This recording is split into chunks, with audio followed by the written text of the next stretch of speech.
Kalau kita pakai AI, apakah kita nggak tambah bodoh? Sebenarnya After ChatGPT ada apa aja sih? Ada Queen, ada kayak DeepSeek, DeepSeek, Gemini gitu ya. Yang paling canggih yang mana?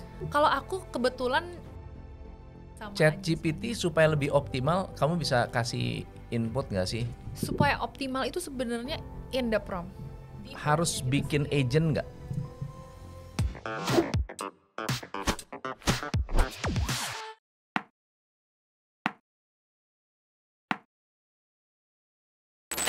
Ini kalau kalian sering lihat cewek cantik, masih muda, ngomongin kripto, sekarang ngomongin AI, hari ini saya undang orangnya, namanya Teresa. Halo. Teresa Learns itu apa?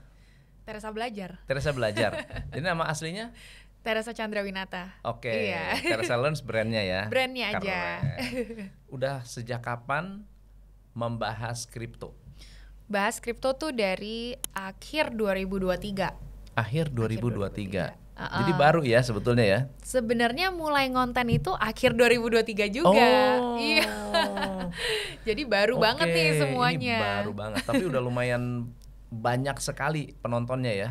Lumayan ya. Grateful banget juga, bersyukur, maksudnya kayak teman-teman dan supporter di audience semuanya juga happy dengan topiknya dan ikut antusias juga sih dari awal topiknya. Yang saya suka itu kontennya bukan konten yang comotan sana comotan sini. Ini kelihatan banget orang yang terlibat di dunia itu. Kan kita tahu ya, kalau kita masak, ngambil resep orang lain terus menceritakan tentang resep dengan mengerti, ya saya koki banget, koki beneran gitu ya, saya bisa menjelaskan secara lebih detail. Dan kayak Teresa ini ngerti banget tentang kripto, kok bisa? Karena udah nyemplung.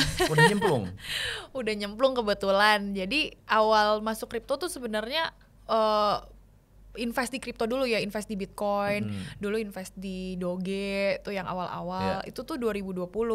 Tapi nggak ngerti apa sih kayak kripto itu, apa sih teknologinya, Web3 itu apa. Sampai akhirnya waktu itu pernah nyemplung dari kerja di komunitas kripto kebetulan handle gitu. Lulus kuliah kapan? Lulus kuliah itu 2020. 2020. Kerja? Lulusan COVID. Jadi nggak ada tuh yang namanya walk ya, graduation nggak ada, cuman foto doang. Graduationnya online. Online di YouTube keluar tuh. Terus jadi lulus kuliah terlibat? Lulus kuliah nggak langsung masuk kripto waktu itu. Jadi lulus kuliah kerja dulu tuh, kerja pernah di Telkom, maksudnya di telecommunication company ya, bukan di Telkomnya. Terus pernah juga di startup, di fintech, pernah juga ikut program accelerator gitu, bikin startup sendiri, itu juga pernah. Nah setelah itu nyoba-nyoba, emang dari dulu tuh aku maksimal setahun doang. Karena udah selesai, udah tahu oh ini perusahaannya tentang apa, terus udah belajar juga apapun yang perlu aku pelajarin, langsung pengen nyari lagi nih, pengen belajar lagi kan mumpung masih muda ya, take risk aja. Ya udah waktu itu jadinya bikin startup, terus startupnya nggak jalan dan lain-lain. Apa waktu itu startupnya? Agri kebetulan. Iya, ketemu sama partner yang dia juga agritech, jadi aku gabung, tapi kebetulan aku kurang srek gitu waktu itu. Jadi ya udahlah, coba cari industri lain, emang kebetulan lagi nyari kerja juga. Stop beberapa bulan nggak kerja. Nah, abis itu baru masuk ke komunitas kripto. Masuk ke situ, belajar tuh tentang kripto, ketemu sama bule-bule yang kayak mereka punya project, terus belajar juga. Komunitas kripto gimana cerita masuknya tuh? Waktu itu kerja kebetulan, jadi business development, head of business development. Karena dari dulu memang setelah lulus kuliah nih, nggak tahu kenapa masuknya tuh udah selalu sales. Ke BD. Ya memang jodohnya di situ kali ya. Makanya ya emang udah comfortable aja. Masuk tuh ke industri kripto dan ke komunitasnya. Gimana sih caranya kita bisa engage, bikin inkubasi program untuk Web3 projects, bikin event juga, konekin local players dengan regional players, dengan global players gitu. Disitulah belajar, oh ternyata kripto itu tuh cuman bagian dari salah satu industri yang lebih besar. Waktu itu seperti itu sih ceritanya. So di komunitas kripto belajar apa? Di komunitas kripto sih sebenarnya lebih belajar navigasi cara do business di Web 2 sama Web 3 tuh bedanya seperti apa sih? Apa sih bedanya Web 2 Web 3? Kalau dari konsep sendiri, Web 2 itu tuh ini dari konsep dasarnya ya. Web 2, Web 3 dan Web 1 itu kan sebenarnya konsep internet ya. Web 2 itu di mana kita pakai sosial media, kita bisa involve di sosial media, bisa posting, bisa foto dan lain-lain. Itu yang disebut Web 2. Tapi kan datanya bukan punya kita sendiri nih. Datanya kan punya perusahaan seperti Instagram, seperti sosial media yang gede-gede itu. Nah, Web 3 itu teknologi yang enable di mana kita bisa kontribusi, tapi kita juga mendapatkan insentif dari kontribusi tersebut, dan kita juga bisa mendapatkan ownership atas data kita yang ada di internet. Sebenarnya idealnya Web 3 itu seperti berarti itu. Kayak YouTube itu Web 3 itu ya? YouTube Web 2. YouTube Web 2. YouTube masih Web 2. IP kita masuk sana dan kita dapat uang, enggak? Tapi kan sebenarnya apapun yang kita udah taruh di sana, datanya kan belongs to YouTube sebenarnya. Oh gitu. Contohnya Web 3 itu apa sih? Web 3 itu contohnya lebih ke misalnya game ya, kita anggap aja game. Ketika kita main game di Web 3 dan game di Web 2 itu beda experience-nya. Karena game di Web 3 biasanya ketika kita main ada konsep yang namanya play to earn, di mana kita setiap main kita bisa mendapatkan insentif atau duit yang bisa diuangkan melalui kripto atau melalui token. Gitu. Bisa juga kita mendapat skin yang nanti bisa dijadiin NFT, atau skin itu memang udah NFT dari awal dan nanti bisa dijual juga di second market gitu. Jadi lebih ke insentif yang gampang liquid diuangkan, karena itu kan memang item kita, hak kita untuk mendapatkan token tersebut. I see. Itulah bedanya gitu sih. ya. Bedanya Web 2 dan Web 3. Tapi cara do bisnisnya ini juga berbeda nih di dua industri ini. Karena kan mungkin kita biasa kalau misalnya ngomongin satu industri aja ya, satu departemen deh. Kita ngomongin marketing misalnya. Di Web 2 apa sih biasanya yang kita lakuin? Kita mungkin engage dengan kreator, kita mungkin main dengan ads juga, kita mungkin bikin offline event gitu ya. Simpelnya kayak gitu. Tapi kalau di Web 3 beda. Kita platformnya udah pasti pertama pakainya X atau Twitter. Terus kita punya komunitas di Discord harus ada gitu. Terus ketiga, kreator-kreatornya juga beda semuanya. Jargon-jargonnya, bahasa-bahasanya itu juga totally different gitu. Jadi cara approach Web 2 dan Web 3 itu sih yang berbeda, dan itu yang aku pelajarin banyak ketika kerja di komunitas itu. Jadi marketnya beda, cara kerjanya beda, jargonnya beda. Beda. Sekarang apa yang Teresa sedang lakukan? Banyak ya sebenarnya. Lumayan ya? Palu gada. Jadi ya mumpung masih muda ya harus opportunis. Jadi sekarang aku main fokusnya lebih konten. Jadi konten kreator, aku punya tim sendiri juga yang aku manage untuk ya sustain dan buka channel-channel baru. Karena kebetulan aku nggak cuman fokus di bahasa Indonesia aja sekarang, lagi expanding ke bahasa Inggris juga untuk reach regional audience. Yang kedua, aku punya usaha juga selain itu di industri Web 3 kebetulan. Jadi namanya Zellar, aku CMO di situ. Zellar. XELLAR. Zellar. Kebetulan aku CMO di situ, dan kita sebenarnya adalah wallet teknologi untuk crypto application gitu. Jadi lebih ke ya think about like kayak SaaS lah ya, kayak software as a service, tapi khusus untuk aplikasi kripto atau exchange kripto gitu. Jadi mostly kesibukannya dua itu sih yang main ya. Sisanya sih ya masih terus engaging kalau misalnya ada opportunity apa, kalau misalnya align dengan expertise aku, biasa ya aku jalanin juga gitu. Jadi kalau kita ngomongin kripto, kamu paham banget lah ya? Kalau kripto dari crypto trading atau gimana? Ripple lah atau harusnya teknologi ya. Kita bahas itu ya nanti ya. Boleh. So sekarang kan kita kamu juga bahas AI juga. Bahas AI juga. Oke, kita cerita AI dulu deh. AI ini perkembangan terakhir tentang AI apa sih? Wah banyak ya. Banyak banget ya. Kayaknya. Karena gini, aku mulai bahas AI itu sebenarnya kayaknya tahun lalu deh, karena lumayan hype banget tuh, banyak startup di US udah mulai dapat fundingnya udah gila-gilaan, valuationnya udah gila juga. Dan maksudnya makin lama makin sering kok kita kayaknya ketergantungan sama AI gitu ya. Bahkan aku sendiri sekarang tiap hari pasti pakai AI gitu lah, antara itu untuk editing, antara itu untuk mungkin nyari pendapat, nanya ChatGPT, itu semuanya udah keintegrasi sama hidup aku sekarang.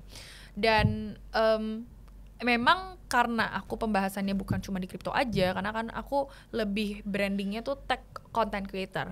Kayak aku juga pengen bahas tentang AI nih, karena it's such a great contributor to a life shift kita sekarang gitu. Karena yang dulunya tuh nggak pernah tahu tentang AI, nggak tahu cara pakai ChatGPT dan lain-lain, kok sekarang semua aplikasi kok kayaknya udah ada AI update gitu loh. Bahkan Google aja sekarang udah ada AI. Benar. Jadi menurut aku sih, aku baru aja nge-tweet ini, menurut aku AI tuh bukan bubble ya. Karena ada beberapa teknologi yang kayak mungkin bubble, yang ini cuman hype doang terus nanti juga udah gak kedengeran. Menurut aku itu gak akan terjadi. Karena bener-bener across every industry sekarang tuh udah implementasi AI.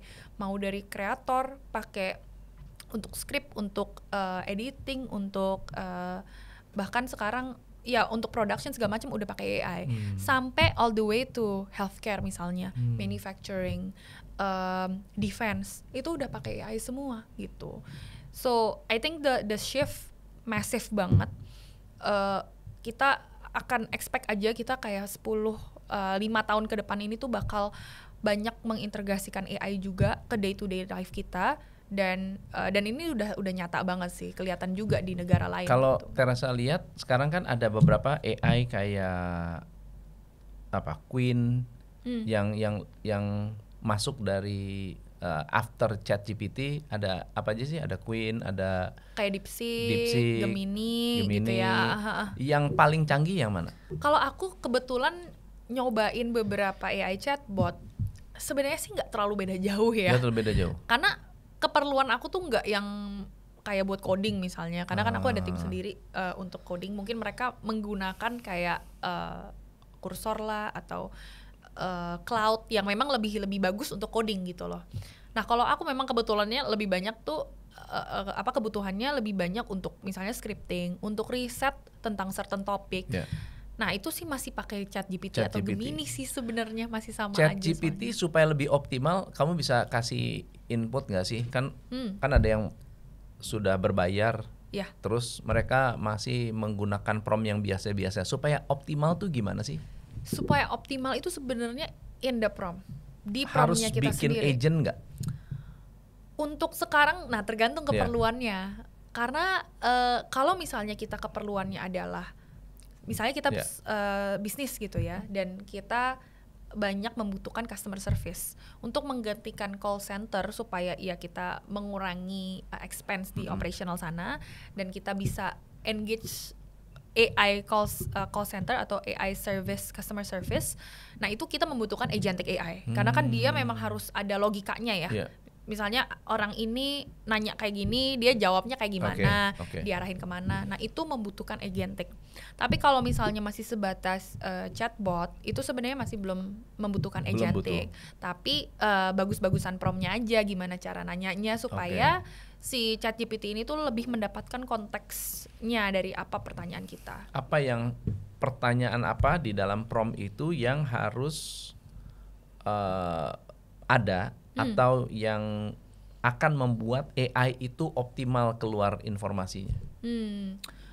Kalau aku misalnya nih mau bikin script gitu ya, kadang aku bisa kasih AI-nya references. Jadi coba lihat YouTuber ini, coba lihat YouTuber sana, atau coba lihat video aku kayak analisa yang mana nih highest performing gitu kan. Mungkin lebih kayak gitu, yang mana yang highest performing. Terus ketika dia udah ngeluarin skripnya, misalnya kurang data nih, nah kita bisa juga tuh prompt ulang, minta coba tambahin, lengkapin datanya, terus bikin lebih pendek, bikin lebih upbeat mungkin cara pembawaannya dan lain-lain. Itu semuanya tinggal kita prompt aja sekarang. Jadi video yang diupload apanya? Videonya atau skripnya? Biasa misalnya bisa berkaca dari skrip sebelumnya, bisa juga dari video atau dari link gitu ya. Coba atau biasa sebut nama aja sih. Kalau misalnya udah YouTuber besar gitu ya, coba lihat dari YouTuber ini, suruh lihat, dia minta gitu, dia lihat yang mana nih yang review engagement-nya paling tinggi gitu. Bisa tuh, pintar tuh dia ya. Bisa kalau ChatGPT. Kalau dulu kan ChatGPT nggak bisa search internet, dia nggak bisa. Ini sekarang udah pintar ya. Ya, dia the beauty about LLM and machine learning in general, mereka tuh makin lama makin pintar. Bahkan ada satu report namanya AI 2027. Itu aku saranin teman-teman kalau misalnya tertarik banget sama AI dan pengen tahu perkembangan AI ini akan apa mana sih within the next 2 to 3 years, itu bisa banget baca AI 2027. Karena di sini bakal dijelasin tuh pengaruhnya ke ekonomi, pengaruhnya ke negara-negara yang sekarang leading this AI race itu seperti apa. Terus ada juga pekerjaan yang bakal hilang, pekerjaan yang nantinya mungkin akan naik juga. Terus bagaimana sih shift dari AI yang tadinya hanya generative AI aja menuju ke agentic AI gitu. Oke. Kalau kita pakai AI, apakah kita nggak tambah bodoh? Menurut kamu gimana? Kan ada tuh pro kontra ya. Oh, kalau kita pakai AI berarti kita tambah bodoh ya? Bener nggak? Sebenarnya kalau jadi males iya sih. Jadi males iya, tapi aku mikirnya gini, kenapa aku perlu mikir banyak-banyak kalau misalnya udah bisa dikerjain sama AI? Kenapa aku harus kayak kerja keras padahal aku bisa kerja smart gitu. Tetap kita harus analisa dan harus lebih pintar dari AI karena I think one of the challenge sekarang adalah orang-orang tuh terlalu terima mentah-mentah berita dari AI dan informasi dari AI dan mereka nggak cross check itu lagi. Baru aja ada update dari Google VO3 yang dia bisa ngeluarin video dan AI-nya ini bisa ngomong gitu dari script yang kita berikan. Bisa bayangin gak sih bakal banyak banget deepfake atau bakal banyak banget berita palsu yang akan terlihat asli karena AI ini, dan ini baru first edition loh dari Google, belum lagi nanti kedepannya akan diimprove lagi gitu, di-refine lagi engine-nya. Nah, apa namanya? VO3. Sudah dirilis, sudah bisa dipakai? Udah dirilis, udah bisa dipakai. Dan itu gila banget, mirip banget dan nggak kelihatan AI. Jadi sekarang tuh kita harus tahu pilah-pilah lagi informasi yang mana sama yang enggak, yang benar sama yang salah. Karena kita selama ini aja di WhatsApp suka banyak di-share gitu ya, hoax-hoax, kadang masih percaya gitu, apalagi kelihatan asli karena udah di-engineer segitu bagusnya oleh si AI ini. Wow, ngeri ya. Ngeri. Sekarang konten kreator juga sudah mulai ada video pakai AI. Oh, ada banyak konten kreator itu udah malah nyoba-nyoba bikin AI version of themselves, jadi kayak AI clone, tapi mereka nggak usah di depan kamera lagi. Nggak usah depan kamera lagi. Tinggal si AI-nya itu aja yang ngomong gitu. Udah banyak sekarang. Ada video-video lucu tuh AI tuh sekarang tuh, tau nggak? Bukan. Apa ya? Ini coba ya. Mudah-mudahan ketemu nih. Kadang-kadang biasanya kalau dicari nggak ketemu. Jadi kalau lagi nyari baru keluar ya. Jadi yang ada video korupsi, tau nggak? Ada ibu-ibu pakai ibu-ibu pakai daster atau pakai apa gitu, terus mereka ngomongin mau pesan apa, oh ya saya mau ini gitu, mau pesen apa, lucu tapi itu bikinnya pakai AI tapi nggak kelihatan AI menurut saya, artinya ya seperti sinematografi biasa gitu.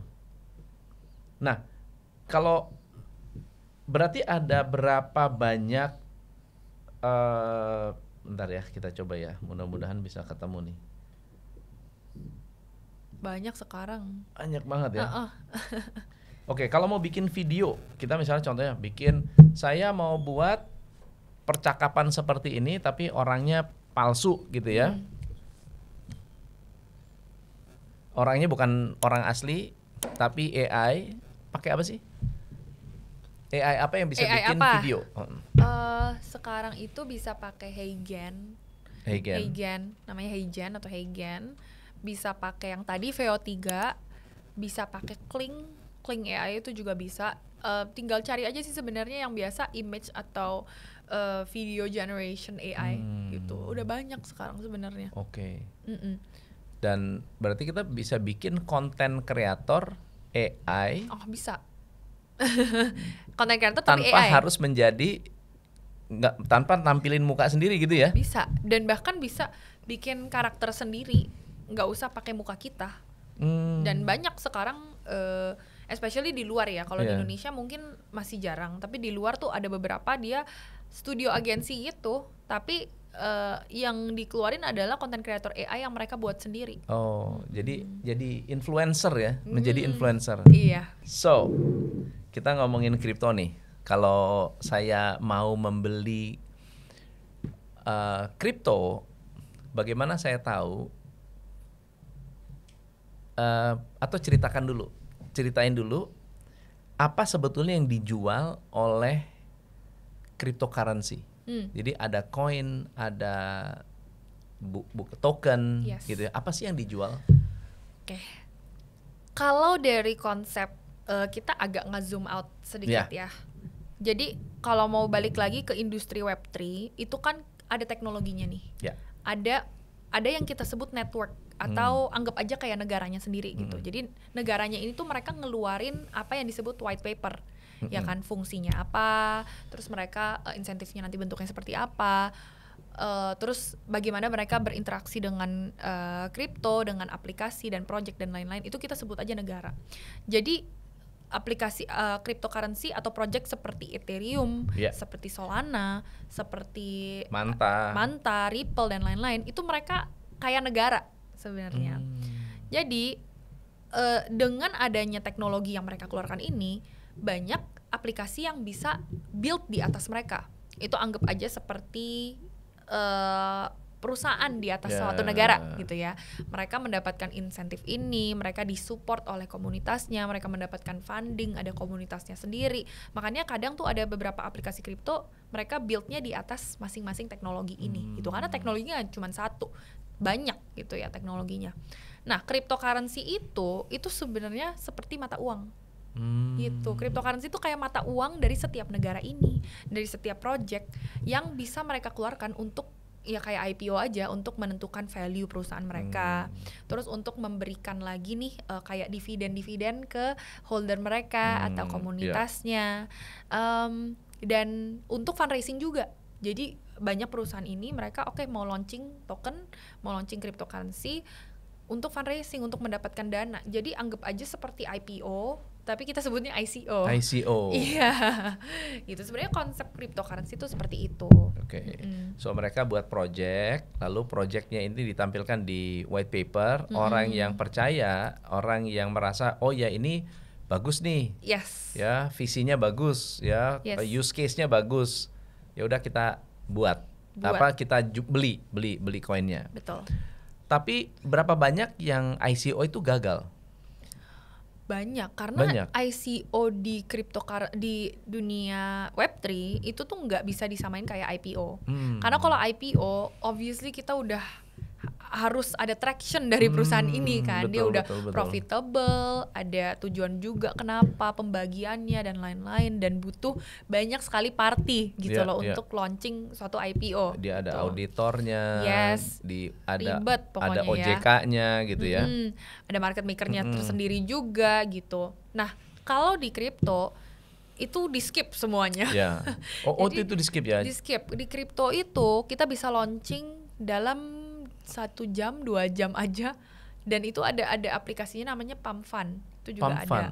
Jadi nggak usah listingnya tuh nggak usah di exchange besar dulu, listingnya tuh di DEX kita sebut, di launchpad, di launchpad yang kecil-kecil dulu. Itu segampang itu juga bisa. Tapi mulai dapat dari duit? sana. Bisa dapat duit dari situ? Bisa kalau projectnya berhasil, kalau launchingnya berhasil. Kalau enggak ya banyak yang gagal juga, makanya. Tapi murah juga dong berarti banyak. Launching ICO. Iya, bisa lebih murah dari IPO, jauh lebih murah. Kalau IPO kan kadang kita membutuhkan $1 million probably. Betul. Kalau ICO enggak sebanyak itu. Oke. Ada nggak orang yang ICO launchingnya sukses, actually it's a scam. Projectnya nggak jalan. Ada juga. Ada juga. Banyak kalau di industri cryptocurrency. Ada banyak. ya penjahat-penjahat itu Ada. banyak. Ada. Menurut aku penjahat di berbagai financial di Indonesia ada nggak? ya. Di Indonesia ada nggak orang-orang yang ICO keluaran anak-anak Indonesia? Aku kurang tahu kalau yang Nggak itu. tahu ya? Kurang tahu Tapi karena di luar negeri banyak banget ya. di luar negeri mungkin banyak juga ya. Itu karena kalau cryptocurrency ini nggak ada yang tahu orang-orang ini tuh dari mana sih. Gitu. Ada sih di Indonesia. Anaknya Ustadz Yusuf Mansur bikin koin, bikin token.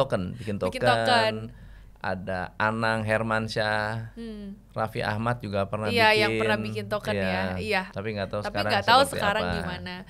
Yang lucu juga nih, Trump bisa dibilang itu tokennya juga nggak tahu kemana kan sebenarnya. Betul. Waktu itu dia launching Trump dan dia tuh udah selevel presiden gitu. Maksudnya dia launching sukses dan tiba-tiba jatuh nggak tahu kemana, itu kan kita juga nggak tahu tuh siapa yang menjual sebanyak itu gitu kan. Apakah dia sendiri atau komunitasnya atau siapa, itu juga nggak ada hitam putihnya. Squid Game tahu nggak Squid Game? Squid Game, kayaknya pernah dengar juga token deh. Squid Game. Iya, Tapi itu scam tuh. Itu clearly scam. Bener-bener dia ini rakpul. Iya, makanya harus pinter-pinter bedain sih sebenarnya. Nah, gimana cara bedainnya tuh? Kadang kita nggak bisa bedain kan, juga. Kan sebetulnya kalau uang yang terbaik adalah yang growth-nya tinggi adalah saat ICO kan. Beda dengan IPO. ICO kan uangnya, koin-koinnya mereka waktu tokennya waktu harganya masih di bawah, masih murah, bisa naik ya, ada naiknya potensi tuh berkali-kali untuk naik. lipat kan. Kayak waktu itu Manta ngeri banget, Solana, Dogecoin. Kan kelihatannya seru gitu loh, bisa dapatnya berkali-kali lipat. Tapi gimana identify ya? Kita biasa kalau di industri Web3 itu identify dari komunitasnya. Kalau komunitasnya besar, terus kita juga bisa lihat ini wallet holdernya tuh siapa aja, itu kita bisa lihat. Kalau kebanyakan wallet holdernya adalah orang-orang dari perusahaan tersebut, itu kan ada potensi untuk caranya mereka tahu? kabur. Bisa ada wallet screening juga. Jadi kita bisa lihat itu semuanya transparan. Gitu. That's the beauty of cryptocurrency ya, of like Web3, karena semuanya tuh bisa dilihat. Termasuk gitu. Bitcoin. Yes, bisa kita dilihat. bisa tahu siapa yang punya gitu. Paling banyak sekarang kan masih Satoshi. Oh. Iya. Kalau nggak salah ya masih Satoshi ya. Itu kan dia yang yang awal iniin Bitcoin kan. Udah ketahuan belum sih? Belum sampai sekarang. Yang ngaku-ngaku tuh nggak tahu semua ya? Nggak tahu yang mana yang benar ya sebenarnya. Banyak konspirasi ya. teori. Oke. Jadi kalau dari misalnya sekarang nih kamu kan masuk kategori Gen Z ya. Gen Z yang sedang hype di anak-anak Gen Z itu apa sih? Waduh. Kalau dari hype segi dalam bentuk apa nih? Ini keuangan, investasi, ya? Trading, kripto, Web3, gaming, judi online. Kayaknya sekarang kalau di komunitas aku banyak yang udah melek sama Web3 sih, sama cryptocurrency and crypto trading sebenarnya, karena mungkin yang generasi atas nggak terlalu, mereka masih maunya lebih ke saham atau mau investnya lebih ke yang lebih safe obligasi atau gimana. Tapi kalau generasi aku sih lebih risk taker ya aku lihatnya. Jadi banyak yang udah melek juga dan mereka berani untuk investasi atau trading bahkan di crypto. And I think itu good step forward sih, karena kan setiap generasi ini ada trennya masing-masing gitu. Dan dengan dari kita punya tabungan juga nggak mungkin semuanya kita taruh di safe assets gitu ya. Pasti ada beberapa yang harus kita alokasiin juga untuk yang lebih high risk gitu loh. Memang kalau supaya ya kita bisa return lebih tinggi juga dari sana. So I think cryptocurrency memang tren. Untuk yang instrumen lain sih aku nggak terlalu ngikutin, walaupun masih ada. Aku personally aku invest di saham US, jadi aku masih pantau banget tuh saham US, masih invest juga, nabung juga ya untuk kedepannya, karena tech stocks ini kan menjanjikan, apalagi banyak AI company atau mungkin kayak perusahaan-perusahaan yang mereka khusus untuk supply the AI teknologi untuk industrinya masing-masing. Itu biasa aku lumayan mantau juga sih stocks yang seperti itu. Oke. Tapi kalau kamu lihat misalnya ada orang yang nyangkut di Manta misalnya ya, Manta, apakah Manta akan bounce back lagi nggak sih menurut kamu? Aku nggak bisa ngomong sih karena price action itu kan tergantung sama the whole crypto industry ya sekarang, kayak apalagi karena ini baru masih super fluctuative gitu. Jadi aku nggak bisa kayak janjiin oh ini bakal naik lagi nih segini ini. Itu kan semua prediksi, semua yang kita lihat di internet juga prediksi gitu ya, prediksi. Karena yang gerakin siapa sih? Yang gerakin ya whales yang punya duit banyak atau ya market perception aja, kayak pada mikir naik, oh ya udah deh beli gitu. Pada mikir nanti bakal jatuh, pada jual. Kan semuanya sama sih sebenarnya kayak gitu. Jadi dasarnya naik turunnya harga apakah dari projectnya itu sendiri atau price action? Kayaknya lebih banyak price action sih. Lebih banyak kayak faktor fundamental juga, kayak news itu masih dipengaruhi banget. Dan apalagi kalau di industri di kripto gitu ya, banyak yang masih ngelihat Bitcoin. Jadi Bitcoin bergerak kemana itu masih diikutin sama altcoin lainnya. Oke. XRP gimana kabarnya? XRP aku sebenarnya kurang ngikutin lagi. Udah kemarin yang orang keluar masuknya kan tergantung ya masing-masing. Kemarin aku kebetulan udah exit pas dia baru turun dari all time high. Aku udah exit di situ karena aku bukan yang, kalau XRP nggak yang kayak long term banget, lebih kenapa ke swing. Kenapa kamu pilih XRP waktu itu? Karena waktu itu belinya dapat harga bagus.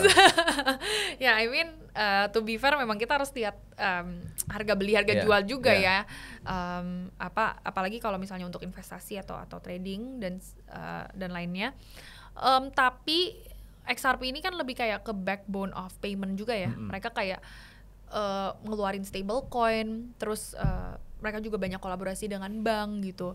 Dan aku is a firm believer kalau one of the first few industri yang bakal make it integrasi dengan crypto atau dengan Web3 itu adalah finance gitu. Karena dari awal aja Bitcoin diciptakan itu buat apa sih sebenarnya? Untuk payments kan, iya, bener. Untuk supaya lebih decentralized, supaya kita juga lebih gampang untuk transfer duit dan lain-lain. It's all about payments dan ya just to be frank aja, satu dunia ini tuh kita juga digerakkan dengan uang banget gitu ya, dengan ekonomi itu semuanya ngaruh gitu loh. Jadi ya just naturally ketika kita lihat nanti apakah naratif ini akan berhasil atau enggak, menurut aku sih yang akan berhasil itu payments atau remittance, ya itulah mungkin dari sana itu akan naik. Ya. Wow, berarti mau nggak mau sebetulnya tetap harus membaca fundamental atau purpose dari koin itu dibuat atau token itu dibuat gitu ya. Iya. Sama komunitasnya. Yes. Oke, sekarang ngomongin wallet. Teknologi kamu yang pakai udah siapa? Udah banyak? Udah lumayan banyak. Kita fokusnya lebih ke Southeast Asia ya. Jadi kita nggak cuma fokus di Indonesia. Karena kan again kalau di industri Web3 itu kita nggak cuma bikin solusi untuk satu negara aja. Kecuali memang exchange. Karena kan exchange hanya bisa dipakai untuk warga negaranya masing-masing gitu ya. Jadi kita banyak perusahaan dari kolaborasi dengan perusahaan dari Singapura, dari Vietnam, dari Malaysia juga yang menggunakan wallet teknologi ini gitu. Jadi yang memang produk yang kita keluarkan itu lebih ke teknologinya sendiri sih, bukan kita nyimpen duit atau apapun. Kayak gimana sih bentuknya? Kita ada kitnya, ada SDK berbentuk SDK, terus orang bisa connect API sama kita. Jadi API. Iya. Dan udah nanti mereka bisa integrasi dengan produk kita. Kalau untuk non exchange bisa nggak? Non exchange seperti crypto apps itu bisa. Crypto apps bisa. Jadi misalnya Web3 games atau DeFi, decentralized finance atau social. Di Indonesia DeFi itu udah berjalan. Ada yang berjalan, ada beberapa project dari Indonesia itu DeFi. Jadi mereka contohnya? Biasa mengeluarkan mereka ngasih ini ya reward atau kayak semacam deposito sebenarnya DeFi itu. Iya, jadi kita staking duitnya di sana, kita simpan lock, dan nanti mereka akan ngasih percentage yang lebih tinggi dari ya pada umumnya. Gitu, mereka puterin lagi. Itu udah lumayan ada sih beberapa project. Ini hanya gambaran aja ya, bayangan aja. Kalau misalnya contohnya ada satu SaaS company, misalnya sebutlah misalnya apa ya, SaaS company misalnya apa ya, perusahaan misalnya Makari gitu. Makari kan udah gede ya. Makari, kemudian Talenta, kan tahu ya, Makari, Talenta atau Odoo. Mereka mau integrate dengan wallet kripto. Itu bisa nggak? Kalau mereka mau mengaktifin crypto payments bisa. Mengaktifkan? Harus ada crypto payments-nya. Iya. Jadi misalnya Makari ini mau mulai terima pembayaran dalam kripto, mereka pasti butuh wallet. Boleh nggak tuh di Indonesia? Kalau itu kayaknya masih kayak agak abu-abu sih sebenarnya. Flow-nya gimana? Misalnya contohnya, oke, saya mau menerima pembayaran kripto. Apakah dia harus punya Indodax atau dia harus beli, kan rupiahnya harus ditukarkan ke exchange kan? Lalu membayar ke perusahaan tersebut atau gimana? Flow-nya gimana? Jadi flow-nya itu sekarang perusahaan itu sebenarnya misalnya nih mereka mau Makari gitu ya, mereka mau terima pembayaran dalam bentuk kripto. Mereka harus user ini, jadi ada Makari, ada user ya. User ini harus beli cryptocurrency tersebut, antara itu USDT yang stablecoin, USDC atau misalnya Bitcoin gitu ya, di exchange. Nah, ketika sudah beli di exchange, itu nanti mereka baru transfer dari wallet di exchange ke walletnya Makari. Jadi yang nampung itu yang kita yang provide itu teknologinya gitu. Jadi ketika mereka sudah transfer dari wallet exchange ke Makari, nah dari situlah mereka bisa menggunakan cryptocurrency as payment. Gitu. Seberapa aman tuh? Aman, pasti aman. Aman, karena kita teknologinya disebut MPC technology. Itu udah secure crypto back technology untuk memang secure assets gitu. Untuk kan exchange sekarang banyak ya, crypto exchange ada Indodax, sekarang Flock juga ada. Bisnis itu menguntungkan nggak? Bisnis exchange itu menguntungkan nggak? Business exchange pasti menguntungkan dari sisi maksudnya mereka kan juga mainnya volume ya, biasa trading volume, berapa banyak nih volume yang mereka dapat hasilkan, itu menguntungkan pasti. Cuman kita harus lihat juga berapa banyak player yang sudah ada gitu, karena semakin banyak option yang ada di market itu kan semakin scattered ya gitu, dan rate untuk acquire new users itu nggak secepat itu. Itu tapi correct me if I'm wrong juga ya, karena aku nggak punya data dan aku bukan exchange gitu. Tapi kan effortnya banyak nih, berarti harus ada edukasi, invest di kripto kenapa sih harus invest di sana, terus gimana cara pakai aplikasinya, gimana cara mulai depositnya dan lain-lain. Jadi itu yang memang pengaruh sih sama banyaknya exchange juga yang ada sekarang. Iya. Tapi kan adopsi kripto di Indonesia masih relatif kecil ya, harusnya ya. Adopsi sebenarnya udah gede. Udah gede. Kita lumayan one of the ini baru aja aku bahas di salah satu video juga. Kita tuh lumayan tinggi sebenarnya untuk adopsi kripto. Lumayan cepat pergerakannya, karena banyaknya mungkin banyak Gen Z atau banyak bahkan aku baru ngobrol juga sama salah satu exchange juga kemarin, ketika mereka melakukan activations di kota-kota kecil, mereka bilang tuh banyak ternyata anak-anak muda yang masih SMA yang di bawah umur 18 tahun itu mereka mau invest dan mau trading, tapi bingung caranya gimana karena kan harus punya KTP untuk verifikasi identitas. Oke. Ada platform trading yang kamu rekomen nggak saat ini? Aduh, nggak berani karena. Kenapa? Karena banyak yang aku pakai juga gitu, dan untuk yang di Indonesia harus cari yang license. Jadi itu semuanya sih aku rekomen, dan karena mereka aman ya, udah pasti aman. Mereka udah license by Bapepti dan OJK sekarang, dan apalagi kan baru ada shift dari Bapepti ke OJK, dan OJK ini kan mereka mengeluarkan license lagi, jadi memang exchange ini tuh harus update their license under OJK, dan bagi yang udah mendapatkan sih itu semuanya udah aku garanti aman dan nggak bakal macem-macem gitu. Oke. So, jadi nggak ada rekomendasi koin apa yang harus dibeli ya? Kalau untuk investasi Bitcoin aja sih. Bitcoin aja ya? Aku masih pegang Solana. Harga Bitcoin masih murah atau sudah mahal? Menurut aku kalau misalnya lihatnya long term, 10 tahun ke depan masih murah. Gitu, masih murah. Tapi kalau misalnya pada lihat short term, mungkin coba tahan aja dulu ya. Karena ada prediksi-prediksi Nggak ada yang percaya bahwa Bitcoin bisa sampai 100.000. Zaman dulu nggak ada yang percaya ya, tapi nggak ada kan yang percaya 50.000, nggak ada yang percaya. Tapi begitu terjadi masih nggak percaya bisa ke 100.000. Baru beli gitu di atas. Beli. Iya, makanya sayang kalau kayak gitu. Tapi kalau lihatnya memang jangka panjang, contohnya aja Michael Saylor di MicroStrategy, berapapun harga Bitcoin dia tetap hajar. Kan? Dan dia profitable bisnisnya. Gitu. Iya. Thank you Teresa, hari ini belajar banyak ya kita ya. Sesuatu yang di luar dari kebiasaan topik behind the business. Teresa, thank you so much. Thank you so much, Coach. Ya, dan teman-teman yang sudah tahu, komen belajar apa hari ini Teresa Learns. Kalau belum tahu nanti saya kasih komen atau saya akan pin komen Instagramnya Teresa Learns. Thank you, saya Tom MC Ifle, salam pencerahan. Hanya di Top Coach Indonesia.